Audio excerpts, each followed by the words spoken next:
ጠቅላይ ሚኒስትር ዶክተር አብይ አህመድ ለልጆቻችን የሚተርፍና የሚተላለፍ ትልቅ መሰረት እያስቀመጠ ነው አሉ። ጠቅላይ ሚኒስትሩ በዛሬው ዕለት በቢሾፍቱ የዓለም አቀፍ አውሮፕላን ማረፊያ ፕሮጀክት ስራን በጎበኙበት ወቅት እንዳሉት ፕሮጀክቱ በአፍሪካ ውስጥ እንደሚቻል ማሳያ ነው። በአፍሪካ ደረጃ የሚታሰቡ ሀሳቦች ከሀሳብ ጀምሮ እስከ ፍጻሜ ሙሉ በሙሉ ሂደቱን በቅርበት ለማወቅና ለመምራት በሚደረግ ጥረት አንዳንዶች በመሀል እየገቡ ወደፊትም ወደ ኋላም እንዳይሄድ አንቀው ያስቀራሉ ነው ያሉት።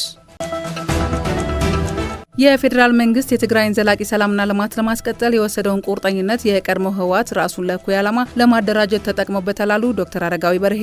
የቀድሞ ህወሓት ሊቀመንበር የነበሩት ዶክተር አረጋዊ በርሄ እንዳሉት የፌዴራል መንግስት የክልሉን ጊዜያዊ አስተዳደር በማዋቀር ሰብአዊ ድጋፍና መልሶ ግንባታን ለማፋጠን ከፍተኛ በጀት መድቦ ሲሰራ ቆይቷል። ሆኖም የቀድሞ ህወሓት ጽንፈኛ ቡድን የትግራይ ክልል ወጣቶችን ለአስገዳጅ ወታደራዊ አፈሳና ምልመላ በመዳረግ ስጋት እንዲያንዣብብ ማድረጉን ገልጸው የክልሉ ህዝብ የቡድኑን ህገወጥ ድርጊት አጥብቆ እየተቃወመ ይገኛል ብለዋል።